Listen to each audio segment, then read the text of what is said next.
او زه تقریبا هغه منظر ډایرکټ ګورم چې کوم په فلسطین کې او کوم ظلم په هغه ځای کې کېږي تاسو په خدای کې وکړئ چې زړه به مو درد وکړي درد چې 800 داسې خاندانونه چې د هغې نسل ختم شو پلار مور زوی لور ټول ختم شو 800 خاندانونه او تقریبا 400 واړه ماشومان چې په هغې کې د شپږو میاشتو په هغې کې د 10 میاشتو په هغې کې د کال په هغې کې د 15 کالو په هغې کې د شپږو کالو ماشومان هغه شهیدان شو او بیا هغه شهداو تدفین څنګه کېږي داسې نه کېږي لکه زموږ په وطن کې چې تبی پرې ولګوو یا چې کوم دی نو د خاورو هغه یو سړی ورته جوړ کړو یو طرف ته یې واچوو چې خاورې نه وځي بلکې په خدای تاسو جوړ کړئ چې په دې عزیز باندې ورته کنده وکړي او دا شهدا کېږي او د هغې د پاسه خاورې ورچي ځکه چې یو نه دوه نه 10 نه 10 نه 15 ځله نه 15 ځله راته اخري خبره مې واورېده 10 ځله چې کوم دی شهدا رسېدلي او افسوس ډېر افسوس زموږ په مسلمانانو بادشاهانو باندې چې حضور سلام مبارک مې فرمایي چې تاسو یو غلط کار وینئ مفهوم د حدیث مبارک دی نو هغه په خپل لاس باندې منع کوي نن تاسو سعودي ته وګورئ د ملکو پیسې ورسرې دي او موږ خپل رهنما خپل رهبر د دې لپاره ګڼو چې بیت الله شریف او مدینه شریف ته کېږي ها زموږ د پاکستان ته وګوره اقلیمي طاقت دی افسوس په دې خبره ده چې بله ورځ په افغانستان کې تاسو 2 ملکونه رايوځای شوئ او افغانستان مو زرې په خدای ورسره ورکړی په شرمېدو د امریکا خدای ونیسته نن هغه اقوام متحده نشته نن هغه تنظیمونه چې هغه وایي چې موږ د تحفظ د انسانیت لپاره کار کوو سلامتي کونسل 2 ځله جوړ شو 2 ځله وران شو ای مسلمانان ته نن هم د امریکې ملګری ته نن هم نه راوسته کېږي مړ ستا تاریخ و لاړ محمد بن قاسم نه تپوس وکړه چې په سند کې د یو بوډۍ زنانه توهین شو او د هغه ځای نه لښکر را روان کړو د هغې د بدل اخیستو دپاره نن ستا دپاره هغه تاریخ پروت دی زموږ سره یو ټنبل شته دا کله کله چې ګراني شوه تاسو مو په دې څیز باندې کتلي د خلکو به ورکړو چې هغه په دښمن خو یې نه شئ چلولی په موږ وچلوئ چې خلاص شي کم از کم زموږ دا چیني چایو وړه خو به درته پاتې شي نو زمانو ډېر افسوس او بیا افسوس په دې مسلمانانو باندې په بادشاهانو باندې الحمدلله دا عوام چې زموږ مخې ته ناست دي او په کوم ځای کې مسلمانان دي که د هغې دپاره غږ وشي چې د فلسطین د جهاد دپاره ځو نو انشاءالله چې لږه ورځ به وي نو به شپه وي خو زموږ قیادت چېرته دی یو مسلمان نه راوچتېږي چې ظالمه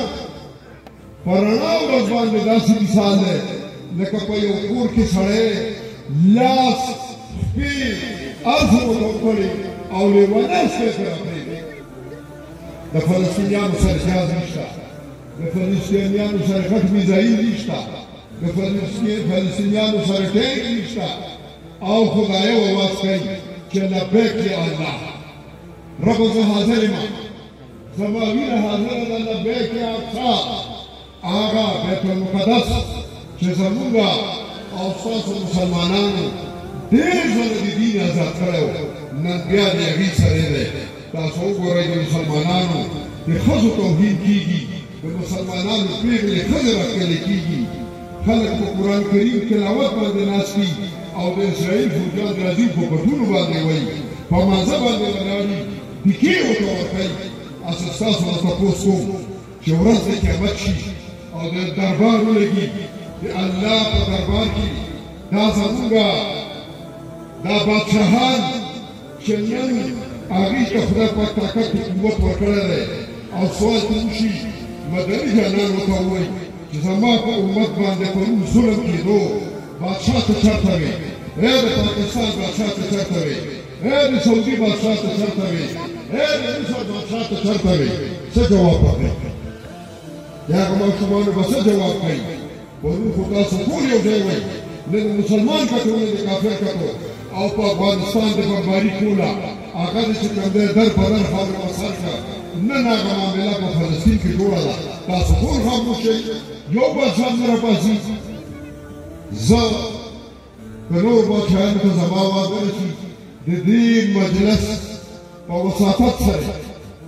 د خپل کاکړ جان سره او خپل حافظ جان سره دا ویل چې پاسه د خدای لپاره د دغه مسلمانانو تپوس وکړه د دغه مسلمانانو سره امداد وکړه او یو اواز وکړه چې ته خو وایې چې ما سره دا اپشن دی چې زه په فلسطینیانو باندې اټم بم غورځوم نو یاد وساته چې د پاکستان سره به اټم بم شته او داسې اټم بم دی چې انشاءالله چې سره د امریکې به د نیستو نابود کړي دومره اواز وکړه که نه دومره ایمان خو تېر کړه که نه تاسو خپلو کسانو ته تکړه کړئ په خپلو کسانو رایې کړي نو زمانو زه خو په هر ځای کې د امریکې لپاره خیرې کوم او وجه دا ده چې په مخ د ځمکې چې چا ته فساد جوړ کړی دی چا جوړ کړی امریکې جوړ کړی چا جوړ کړی اسرائیل جوړ کړی ګورئ په درېیمه ورځ د امریکې هغه بوډا لعنتي چې تللی نه شي بله ورځ په هغه کې پرېوتې وکړله او د دې لپاره تکړه په درېیمه ورځ ورته راغلو او په ملا باندې وټوپولو مې تکړه شوه زه سړی زما یو بادشاه راغی فلسطین ته زما یو بادشاه اعلان وکړو چې دا جنګ بند کړه که نه بندی نو زما تا سره اعلان جنګ دی چې کوم یو لږ غوندې خبره کوي امریکا بیا هلته خپې ودروئ چې امریکا پې خپې ودروئ د دې نه سا ووځي ساعت یې ځکه ووځي چې الله ته باندې خو په الله باندې خو بروسه نشته بروسه یې په امریکې ده چې په امریکې د بروسه یې همدغسې به ټکرې کړي همدغسې به ورځ په ورځ تباه کېږي نو زما ورور ډېر د افسوس مقام دی دنیا دا منظر وکتلو دنیا چې نن په فلسطین کې کوم ظلم وشو تاریخ به دا معاف نه کړي تاریخ به دا ظلم معاف نه کړي داسې ظلم اتلس ورته چې کوم دی نو اسپتالونه ونشته اسپتال په تاریخ کې به زما خیال دی چې نشته مساجد خو پرېږدئ د عیسایانو اګېجې پرېږدئ په لاره باندې پولیس ولاړ وي هغه پولیس ظالمان نو بددعا کوئ چې خدایه امریکا او اسرائیل تباه او هلاک کړي خدای د خپل قهر نه څپېړه ووهي خدای مجاهدین د فلسطین کامیاب کړي الله العالمین خپې مضبوطې کړي خدای ته مو سره امداد وفرمایي